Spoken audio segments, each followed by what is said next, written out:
जय श्री महाकाल महादेव का फलित ज्योतिष शास्त्र में आपका स्वागत है। रोज की तरह फिर मैं लेकर आया हूँ आज पुनः जन्म कुंडली में घटित होने वाले अन्य विभिन्न राजयोगों के अंतर्गत आज का टॉपिक रहेगा, जो कि वैदिक ज्योतिष शास्त्र के अंतर्गत आज हम चर्चा करने जा रहे हैं। तो इसी टॉपिक पर आज हम चर्चा करेंगे। जैसे कि आप स्क्रीन पर देख पा रहे हैं, ऑलरेडी आप थंबनेल में देख ही चुके होंगे कि राजपद योग का निर्माण, त्रिलोचन योग का निर्माण कब और किन ग्रहों से मिलकर इस योग का निर्माण होता है, इन योगों का।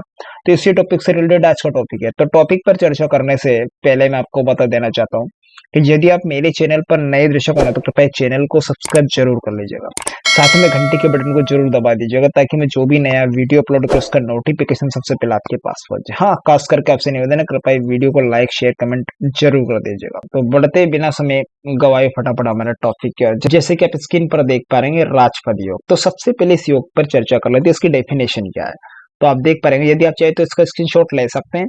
यदि लग्न और चंद्रमा, अर्थात कहने का मतलब जन्म कुंडली में मान लीजिए उदाहरण के अनुसार कर्क लग्न है, ठीक है, और कर्क लग्न में ही चंद्रमा मौजूद है, दोनों कंडीशन में।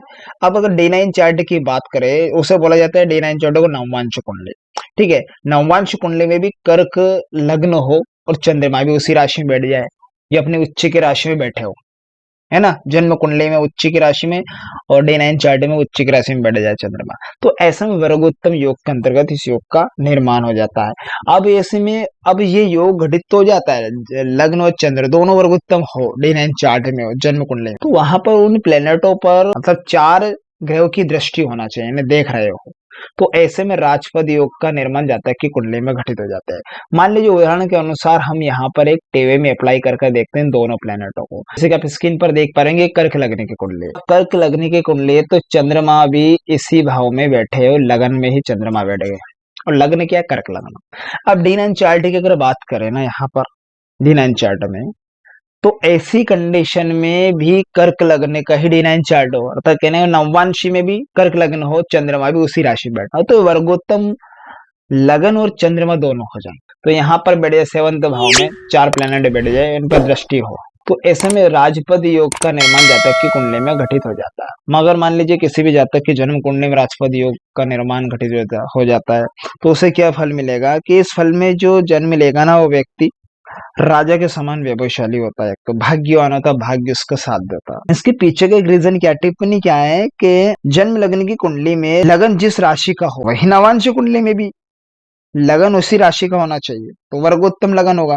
अब इसी प्रकार से चंद्रमा लगन की कुंडली में भी हो, जिस राशि में बैठा हो, वही नवांश कुंडली में भी उसी राशि में चंद्रमा बैठा हो, तो वर्गोत्तम लगन और चंद्र हो जाएगा। इस प्रकार से चंद्रमा लगन कुंडली तथा नवांश कुंडली में भी एक ही राशि में होने पर चंद्रमा वर्गोत्तम माना जाएगा, जैसे अभी हमने उदाहरणार्थ इस टेबल पर अप्लाई करके। नेक्स्ट राजयोग पर चर्चा कर लेते हैं, त्रिलोचन योग। अब त्रिलोचन योग का निर्माण कब और किन ग्रहों से मिलकर इसका सृजन होता है।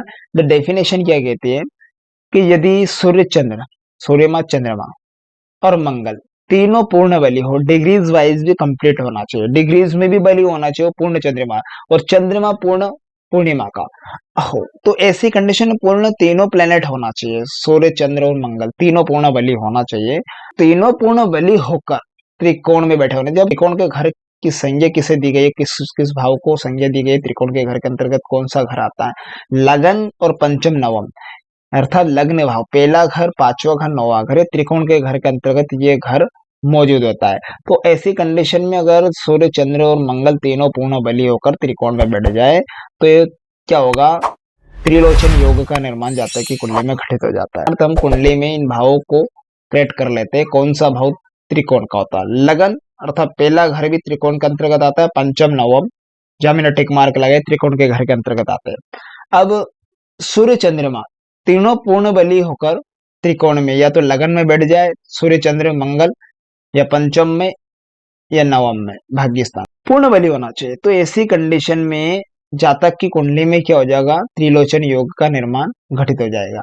यदि आप चाहे तो इसका स्क्रीनशॉट ले सकते हैं। मान लीजिएगा किसी भी व्यक्ति की जन्म कुंडली में अगर ये त्रिलोचन योग का सृजन हो जाता है, तो उसको क्या फल होगा, तो बुद्धिमान बुद्धिजीवी होता है ना, धन कमाने वाला धनी होता है, और समृद्ध व शत्रु पर विजय प्राप्त करने वाला व्यक्ति होता है। इसके पीछे का एक टिप्पणी होती है, इसके रीजन क्या है कि यहाँ एक विचारणीय है, जो ये बिंदु जिस पर हम कंडीशन चेक कर रहे हैं कि चंद्रमा एक तो पूर्ण बली हो, बली कैसे होगा?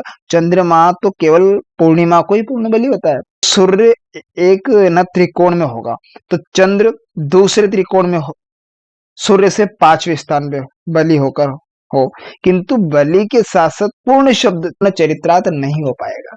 तो ये टिप्पणी थी इसके पीछे की कंडीशन में। तो इस प्रकार से आज के टॉपिक में हमने वैदिक ज्योतिष शास्त्र के अनुसार जन्म कुंडली में घटित होने वाले अन्य विभिन्न राजयोग, राजपद योग, त्रिलोचन योग पर हमने चर्चा की, किस प्रकार से और किन ग्रहों से मिलकर किस स्थिति में इन योगों का निर्माण होता है।